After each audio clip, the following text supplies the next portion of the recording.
जोहार दोस्तों, एक न्यू वीडियो में आप लोगों का स्वागत है। जयराम महतो पहली बार पहुंचे दोस्तों बेड़ो। अगर आप लोग मेरे YouTube चैनल में नए हो तो चैनल को सब्सक्राइब, लाइक, कमेंट कर दीजिएगा।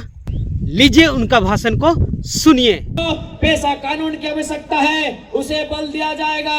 झारखंड राज्य यहाँ के आदिवासियों की मांग सरना धर्म कोड है, उसे बल दिया जाएगा। झारखंड को सुरक्षित करने के लिए संथाल में एसपीटी कानून, छोटा नागपुर में सीएनटी कानून और कोल्हान में विल्किंसन कानून है। इन कानूनों को बल दिया जाएगा, इन कानूनों को मजबूत किया जाएगा। लूटते हुए झारखंड को, उजड़ते हुए झारखंड को बेहतर नीति नियम बना के लूटने से बचाया जाएगा, उजड़ने से बचाया जाएगा। यहाँ के नौजवानों के रोजगार को छीनने से बचाया जाएगा। उसके लिए हम लोग झारखंडी भाषा में परीक्षा लेंगे। अगर जिला नहीं तो प्रखंडवाज लेंगे, लेकिन प्रदेश के आदमी को यहाँ पर मारने नहीं देंगे। आज हमारी सरकार कहती है कि जब तक आरक्षण का कोटा जहां तक है, हम वहीं तक झारखंडियों को फुलफिल करेंगे। आरक्षण के बाहर जो गैर आरक्षित सीटें हैं, वहां हम बाहर के लोगों को रोक नहीं पा रहे हैं। तो झारखंड की सरकार को हम एक संदेश देना चाहेंगे।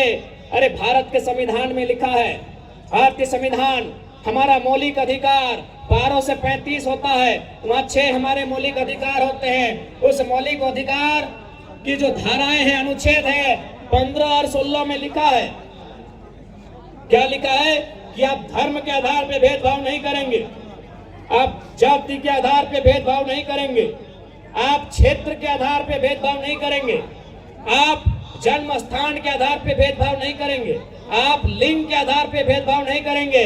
लेकिन भाषा का जिक्र कहीं नहीं गया है, इसलिए हम लोग प्रखंडवाज परीक्षा लेंगे और उस प्रखंड में जो भाषाएं प्रचलित हैं उस भाषा में परीक्षा लिया जाएगा।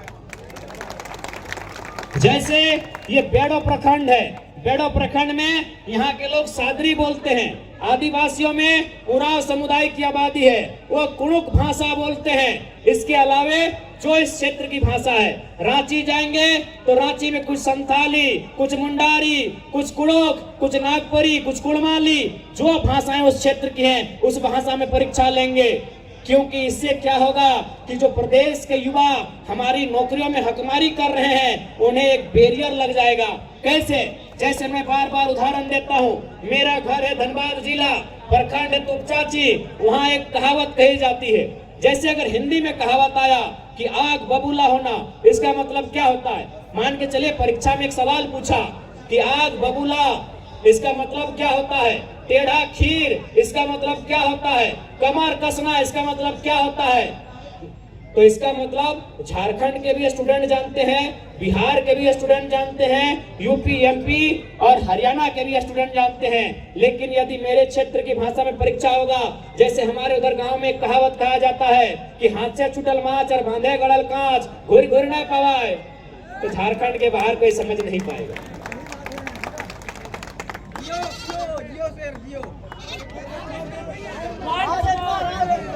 कि हाथ से छुटल माछ और बांधे गड़ल कांच, एकर मने की लगे बुझाओ। इसका आंसर केवल और केवल उस जिला के स्टूडेंट जानेंगे, केवल और केवल उस प्रखंड के स्टूडेंट जानेंगे। इसके अलावा यूपी, एमपी, बिहार, राजस्थान, हरियाणा के स्टूडेंट नहीं जानेंगे। लेकिन इनके पास विजन नहीं है, इनके पास प्लानिंग नहीं है। सबसे महत्वपूर्ण बात है, बहुत कम लोग हैं जिन्होंने संविधान को पढ़ा है।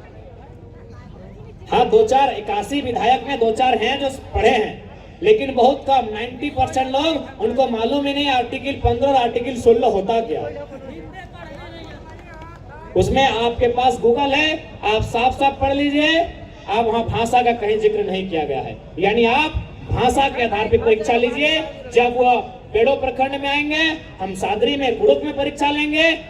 जब रांची जाएंगे तो आपका नागपुरी में लिया जाएगा, संथाली में लिया जाएगा, कुड़माली में लिया जाएगा। हम तमाड़ जाएंगे तो मुंडारी में लिया जाएगा, कुड़माली में लिया जाएगा, पचपरगनिया में लिया जाएगा। यानी जो उस क्षेत्र की भाषा है उस क्षेत्र की भाषा में परीक्षा लिया जाएगा। इससे झारखंडी युवाओं का जो हक है उसमें हकमारी नहीं होगा। और पुनः कहेंगे कि झारखंड राज्य का मतलब केवल हेमंत सोरेन जी का परिवार नहीं होता है। मैं तमाम आदिवासी समाज से विनती करूंगा कि झारखंड राज्य मतलब बृहद झारखंड। झारखंड राज्य का मतलब एक विशाल झारखंड। केवल हेमंत सोरेन जी का परिवार ही झारखंड नहीं है, उस परिवार से बाहर भी सोचिएगा। आज उन्होंने आदिवासी के नाम पे क्या किया आपको भी मालूम है। आपको क्या दिया? 1000 रुपए। ये 1000 रुपया नहीं है, ये 2024 के चुनाव के पहले का घूस है। अब आपको स्वीकार करना है कि नहीं? ये घूस है, 24 के चुनाव से पहले का घूस है। यदि सरकार इतना ही खुश है तो 4 साल पहले लेके आते। 2 महीना वोट बचा है तब इनको याद आया मैया लोग का। भैया लोग कहाँ जाएगा? उन लोग जानता है। देखिए, सरकार को मालूम है कि नारी का दिल बहुत बड़ा होता है। उनको मालूम है कि इन लोग को 5 साल कितना भी सता दिए, 5 साल इनको कितना भी बोका बना दिए, 5 साल कितना भी इनको लूट लिए, इनको 1000 रुपया देके नारी का दिल जीत लेंगे, ताकि नारी का दिल बहुत बड़ा होता है। लेकिन भैया लोग का क्या होगा? इनका नौकरी आप बेच रहे हैं प्रदेश को। बाबू कहाँ गेला भैया?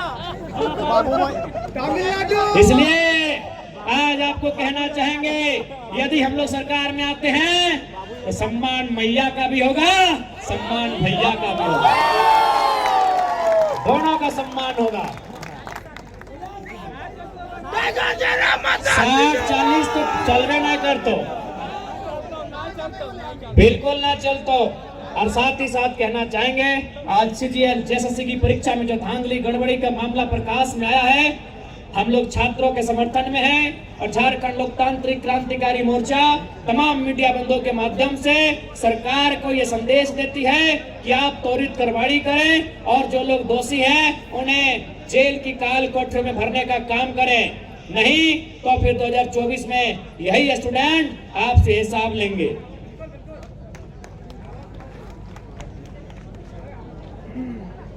और हमेशा याद रखिएगा, सरकार बहाना करती है कि हमारे पास पैसा नहीं है, खजाना खाली है। देखिए, खजाना खाली नहीं है, इनका दिमाग खाली है। दिमाग कैसे खाली है सबको बताते हैं। ये बोलते हैं खजाना खाली है, खजाना नहीं खाली है, इनका दिमाग खाली है। क्या आपको मालूम है कि अभी मंत्री लोग का आवास बना है? रांची में मंत्री लोग का हमारे आवास बना है, मालूम है ना? कितना में बना है?